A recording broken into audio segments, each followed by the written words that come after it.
इरानले गरेको अमेरिकी राष्ट्रपति डोनाल्ड ट्रम्पको हत्याको प्रयास असफल बनाइएको अमेरिकी सेक्रेटरी अफ वार पेट हेक्सेले बताएका छन्। उनले के भने यो सुन्नुस्। Yesterday, the leader of the unit who attempted to assassinate President Trump has been hunted down and killed. Iran tried to kill President Trump, and President Trump got the last laugh. उनी के भन्दैछन् भनेदेखि इरानले अमेरिकी राष्ट्रपति Donald ट्रम्पको हत्याको प्रयास गरेको थियो, तर हामीले त्यो मान्छेलाई खोज्यौं र त्यो मान्छेलाई मार्यौं भनेर भन्दैछन्। आक्रमण इरानमा भइरहेको छ। इरानको टप नेतृत्व यिनीहरूले सबै सखा पारिसके। अमेरिकी सेक्रेटरी अफ वार पीट हेक्से के भन्दैछन् भनेदेखि इरानले अमेरिकी राष्ट्रपति डोनाल्ड ट्रम्पलाई मार्ने प्रयास गर्यो भनेर भन्दैछन्। अब यो किन भन्दैछन् एकछिनमा कुरा गरौँला। भेनेजुएलाका राष्ट्रपति निकोलस मादुरोलाई 1 घण्टामै अपहरण गरेर अमेरिका लगे जस्तै गरेर 2-3 घण्टामै इरानको पनि रेजिम परिवर्तन गरेर त्यहाँको तेलसेल कब्जा गरेर मजाले दारू पिएर सुतौँला भन्ने जुन सपना देखेका थिए अमेरिकी राष्ट्रपति डोनाल्ड ट्रम्पले, त्यो त सपनै रहला जस्तो छ। उल्टै इरानमा जुन आक्रमण सुरु गरेको छ अमेरिकाले, त्यो उसका लागि निल्नु न ओकेल्नु जस्तो बनेको छ। त्यसैले आजको भिडियोमा अमेरिकाबाट यस्ता विभिन्न किसिमका वक्तव्यहरू किन आइरहेका छन् र इरान कसरी टिकिरहेको छ, इजरायल, अमेरिका र सम्पूर्ण अरब देशहरूसँग एक्लै कसरी भिडिरहेको छ भन्ने विषयमा कुरा गरौँ। तपाईले सुरुको भिडियो त हेर्नुभयो जसमा ट्रम्पलाई मार्न खोजिएको भन्ने दाबी गरिएको छ। अब यो अर्को भिडियो हेर्नुस्। Very uncooperative, and so has UK. Spain actually said that we can't use their bases, and that's all right. We could use their base if we want. We could just fly in and use it. Nobody's going to tell us not to use it, but we don't have to. But they were unfriendly. Spain has been terrible. In fact, I told Scott to cut off all dealings with Spain. By the way, I'm not happy with the UK either. It's taken 3-4 days for us to work out where we can land there. It would have been much more convenient landing there as opposed to flying many extra hours. So we are very surprised. This is not Winston Churchill that we're dealing with. Trump के भन्दैछन् भन्दाखेरि UK र Spain भनेको खतम देश हुन्। यसका नेताहरू एकदमै थर्ड क्लास छन्। युकेमा चर्चिल जस्तो कोही अहिलेसम्म जन्मेको छैन। यो अहिलेको जुन युकेको प्रधानमन्त्री छ त्यो खतम मान्छे हो। त्यसले मलाई आफ्नो एयरबेसहरू दिएन, जसले गर्दा हामीले 4-5 घण्टा लामो दूरीमा फ्लाइट गरेर आउनु पर्यो इरानमा आक्रमण गर्नका लागि र हामी अलि ढिला भयौँ। 4-5 दिन पहिले नै हामीले त्यो एयरबेसहरू पाएको भए हामी अझ के गर्थ्यौँ भनेर भन्दैछन्। स्पेनको पनि प्रधानमन्त्री एकदमै खतम सकिसकेको, यो एकदमै लास्ट थर्ड क्लास हो भनेर भन्दैछन्।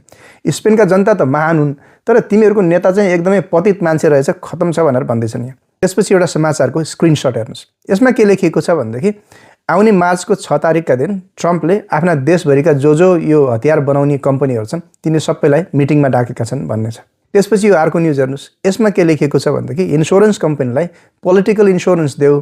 त्यो स्ट्रेट अफ हर्मुज भन्ने छ, यता इरान छ, उतापट्टि साउदी अरब लगायत अन्य गल्फ देशहरू छन्। बीचमा समुद्री बाटो भयो जहाँबाट जहाज जान्छन् तेलसेल लगेर। त्यो सानो स्ट्रेट छ, त्योबाट अब जहाज जान सकिरहेछन्। विश्वको 20% तेल त्यहीँबाट भएर जान्छ।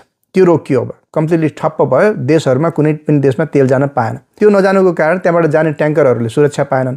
इन्स्योरेन्स गर्नुपर्ने हुन्छ। इन्स्योरेन्स एकदमै महँगो हुने भयो, किनकि जति खतरा बढ्यो त्यति धेरै इन्स्योरेन्स हुन्छ र इन्स्योरेन्स कम्पनीले अब हामी इन्स्योरेन्स गर्दैनौँ भनेपछि त्यहाँबाट कुनै पनि जहाज जान बन्द भयो।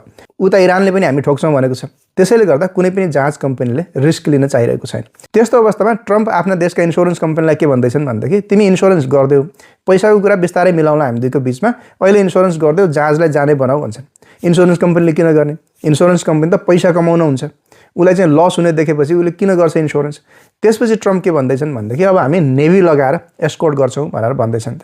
यो सबै समाचारहरू तपाईँले जोडजाड गरेर यताउता गरेर हेर्नुभयो भनेदेखि यो सबै किन भइरहेको छ भनेदेखि ट्रम्पले इरानमा आक्रमण गरेर एकदमै ठुलो ब्लन्डर गरे। उनीहरूले सोचे अनुसारको आउटकमै आएन।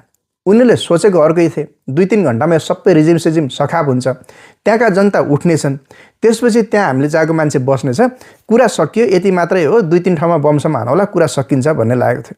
तर त्यस्तो भएन, ठ्याक्कै उल्टा भयो। अब यिनीहरूको क्यालकुलेसन रङ भयो भनेर पनि भन्न मिल्दैन। अफगानिस्तानमा त यिनीहरूले देखेका हुन्, 20 वर्ष लडेर लास्टमा फेरि तालिबानै आएर बस्यो।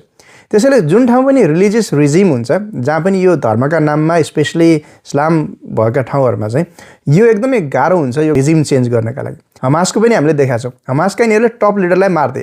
टप लिडर मार्ने बित्तिकै नयाँ मान्छे राखे, तिनलाई पनि मारे। 3-4 चोटि त्यो जो नेता आयो सबलाई मारे, तर हमास त अझ पनि छ। त्यस्तै हो इरानको कहानी पनि।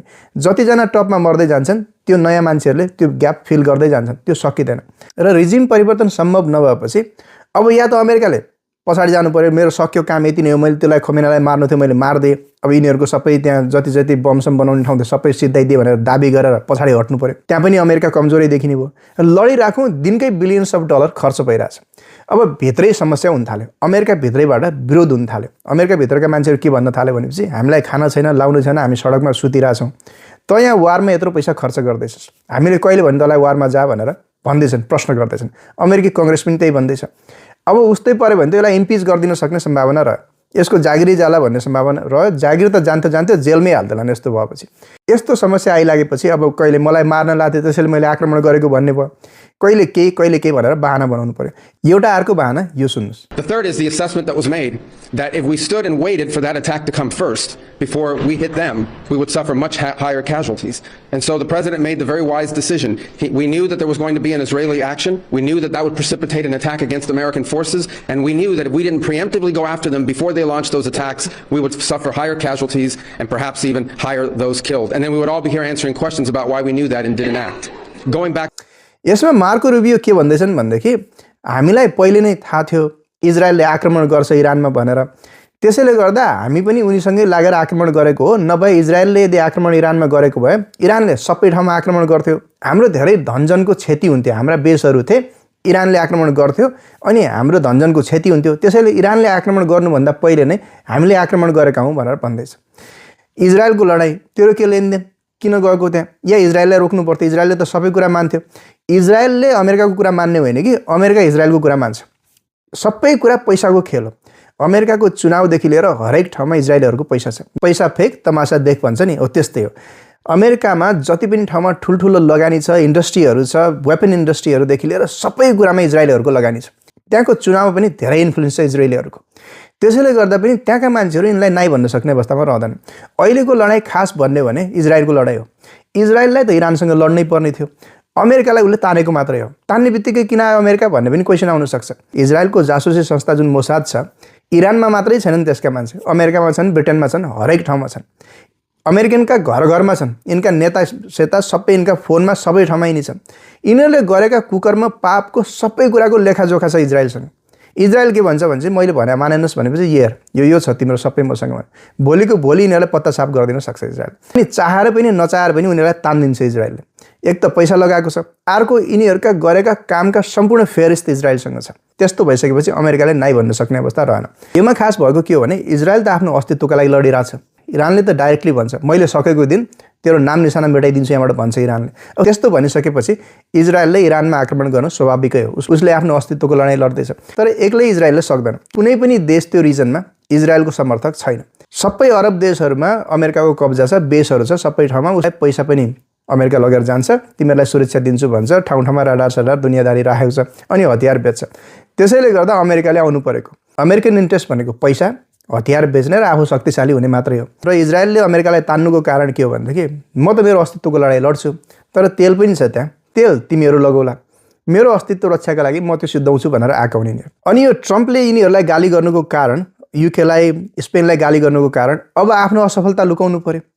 असफलता लुकाएपछि कसै न कसैको टाउकोमा दोष हाल्नु पर्यो। यिनीहरूले मलाई बेस दिएको भए म यस्तो गरिदिन्थेँ, यसले यस्तो नगरेको भए यस्तो गरिदिन्थेँ भनेर भन्ने भयो। अब स्पेनले र युकेले बेस नदिनुको धेरै कारण छन्। एउटा कारण त ट्रम्पले गर्ने व्यवहार हो, जुन छुच्चो बोली छ ट्रम्पको। उता निकोलस मादुरोलाई अपहरण गर्दा नेटो सेटो कसैलाई भनेन, कोही पनि मलाई चाहिँदैन, तिमी जस्ता मान्छेहरू तिमी बेकार छौ, तिमी नेटो म भएर हो, म भएन भने चाहिँ तिमी त 2 कौडीका छौ भनेर अस्ति भनेको ट्रम्पले। म आफै हिँड्छु, तिमी आफ्नो विचार गर, म उता एसियातिर लाग्यो भनेर अस्ति भने। मान्छेहरूलाई कलर तान्दिने, मुखमै हानौला जस्तो गर्ने मान्छेलाई बोलाएर अनि युरोपियन देशका नेताहरू कसरी ट्रम्पको भनेको मान्ने। यतिसम्म अपमानित गर्छ, तिमीहरू केही पनि हेर्नु मेरो सामान्य भनेर भनिदिन्छ। अब त्यस्तो भनेपछि ल जा भाइ त आफै लड्पो, यिनीहरू पनि त भन्ने भने। अनि यिनीहरूको लडाइँ पनि होइन त्यो। त्यसैले गर्दा एउटा कारण त त्यो, तर त्यो सानो कारण हो, त्यो त्यति धेरै ठुलो कारण होइन। ट्रम्पले त यिनलाई पहिलेदेखि नै चुट्थ्यो, यी केही मान्थेनन्, तै पनि हजुर हजुर भनेर जान्थे। सबभन्दा ठुलो कारण चाहिँ अहिले आन्तरिक कारण के हो भने आप्रवासीहरूको समस्या सबैभन्दा धेरै युरोपले झेलेको छ। अमेरिका आउँछ, ठाउँ ठाउँमा बम हानेर गइदिन्छ। अमेरिका त टाढा छ, अफगानिस्तानमा बम हान्छ, अफगानीहरू अब अमेरिका कहाँ जाने? हिँड्दै हिँड्दै यता इरानतिरबाट टर्की हुँदै यता जम्मै युरोपतिर भरिन्छ। इराकमा बम हान्यो, इराकी यहाँ, उता सिरियामा बम हान्यो, यता कुर्दिस्तानमा हान्यो, उता यता अफ्रिकातिरका मान्छेलाई हान्यो, यता सबैभरि नै युरोपमा। युरोप यत्रै छ जम्मै त्यताबाट रिफ्युजीहरू आएर युरोपमा भरिए। अहिले यहाँको सबैभन्दा ठुलो राजनीतिक मुद्दा भनेको आप्रवासी हो। आप्रवासी पनि यी इलिगल आउने मान्छेहरू। अब इरानमा हानेपछि इरानका मान्छे कहाँ जाने? अमेरिका त्यति टाढा छ, अमेरिका जाने कुरा भएन। अमेरिकाले आउनु पनि दिन्न, आउने त यहीँ हुनु। फेरि समस्या त्यहाँ छ। त्यसैले गर्दा एक त आप्रवासीको समस्या छ, एउटा एनर्जी क्राइसिस चलिरहेछ युरोपमा, आफै पनि लड्न सक्ने क्षमता छैन, पैसा खर्च हुन्छ, सबै कुरा लाग्छ त्यहाँ। र अर्को कुरो ट्रम्पको व्यवहार। ट्रम्पले यिनीहरूलाई गन्ती नगर्ने, भाग तिमीहरू भनेर लात्ती हान्छ ट्रम्पले यिनीहरूलाई। अब म एक्लै हुँ, म सानै हुँ, तिमीहरू मेरो पछाडि बाच्छा जस्ता हो भनेर भन्छ। अब त्यति अपमानित भइसकेपछि किन दिने यिनीहरूलाई बेस? त्यसैले गर्दा यिनीहरूले बेस दिएनन्। अनि ट्रम्पले सबै असफलताको जुन पनि जिम्मा छ, युकेको प्रधानमन्त्री खतम, स्पेनको खतम, मलाई मार्न आए त्यसैले म गएँ, मैले आक्रमण नगरेको भए उता गल्फतिर हाम्रा मान्छेहरूलाई मारिदिन्थ्यो, यस्तो उस्तो भनेर सामसुम पार्ने प्रयास हो। अब कुरा गरौँ इरानको। इरानमा यिनीहरू आए, अकस्मात हमला गर्थे, उता वार्तामा बसाएको थिए, धोका दिए, डिसेप्सन, यो पार्ट अफ वोर हो, केही भएन, ठिक छ, यिनीहरूले हाने, सबैलाई एकैचोटि सिद्धाइदिए। त्यसपछि इरानमा एकचोटि एकछिनका लागि सन्नाटा छायो। त्यहाँ पनि इमोसनली पनि ब्रेकडाउन भयो। केही समय सरप्राइज अट्याक भएको हुनाले के गर्ने भन्ने उनीहरूले भेउ पाउन सकेनन्। दोस्रो दिनदेखि इरान पनि काउन्टर अट्याक गर्न थाल्यो। इरानले विभिन्न ठाउँमा मिसाइलहरू फाल्यो। मिसाइल कहाँ फाल्यो भनेदेखि अमेरिकन बेसहरूमा, गल्फ कन्ट्रीमा रहेका अमेरिकन बेसहरूमा फाल्यो। अब त्यो बेस त अलरेडी खाली थिए, अमेरिकाले आफ्ना सबै सामानहरू लगेर गइसकेको थियो, 2-4वटा ट्रक थिए, त्यहाँ बमसम्म हाल्यो। त्यसले खासै केही फरक परेन। चाइना र रसिया आउने सम्भावनै रहेन। रसिया त उता युद्धमा फसेको थियो, रसिया आउन सक्ने स्थिति थिएन। तर चाइनासँग क्लियरली अप्सन थियो इरानलाई सघाउने, डाइरेक्टली नआए पनि हात हतियार दिने, इन्टेलिजेन्स प्रोभाइड गर्ने, कम्तीमा पछाडिबाट सपोर्ट गर्न सक्ने क्षमता थियो चाइनासँग। चाइनाले त्यो गरेन। चाइना मजाले बसिराख्यो यसरी, विज्ञप्ति जारी गर्यो, झगडा नगर भन्छ।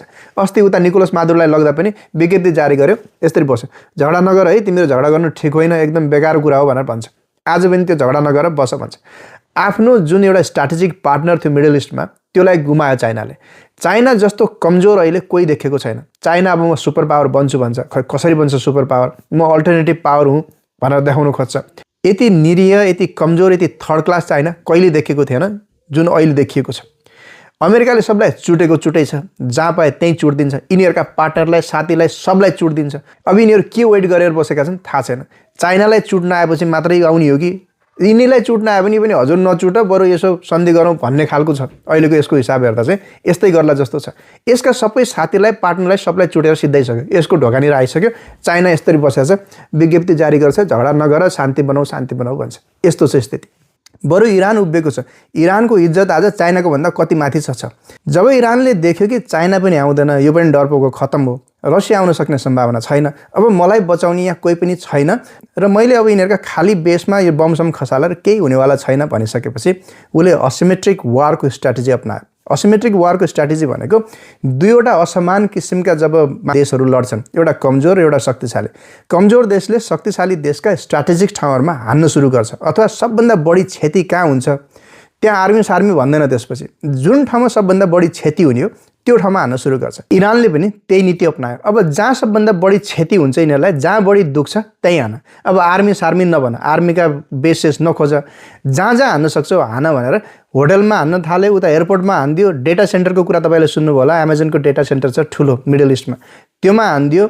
जुन होटलमा यिनका मान्छे बसेका छन् भन्ने थाहा पायो त्यहाँ हानिदियो, जहाँ मन लाग्यो त्यहीँ हान्न सुरु गर्यो। र यसले के समस्या ल्यायो भनेदेखि अरब देशको म राजा हुँ भन्छ ट्रम्प, त म सुरक्षा दिन्छु भन्छ। सबै त्यहाँ भएका जति पनि एयर डिफेन्स सिस्टमहरू छन् अमेरिकाले दिएका हुन्। अमेरिकाले दिएका भनेको अमेरिकाबाट किनेका हुन्। इजरायलमा पनि धेरैजसो अमेरिकाबाट किनेका हुन्। अमेरिकाले हतियार बनाउँछ। अब हतियार बनाउने भनेको अनलिमिटेड हतियार त बनाउँदैन कसैले पनि, बनाउँछ, बेच्छ, त्यसपछि फेरि बनाउँछ, त्यस्तै हो। यहाँ के भयो भनेदेखि अब एयर डिफेन्सको जति पनि यिनीहरूसँग भएका मिसाइल सिसाइल थिए अब ती सकिन लाग्यो। यतापट्टि इरानको स्ट्राटेजी कस्तो भनेदेखि जोसँग स्रोत साधन हुँदैन नि उसले जुगाड खोज्छ। यस्तै जुगाड खोज्यो इरानले पनि। इरानले ड्रोनहरू बनायो, 2 स्ट्रोक इन्जिन लगाएर ड्रोन बनाउने। अब जुन देशमा ती ड्रोनहरू जान्छन् ती ड्रोन पनि खसाल्नु पर्यो। त्यो ड्रोन खसाल्नको लागि चाहिने त्यही एयर डिफेन्स सिस्टम हो, त्यही मिसाइल।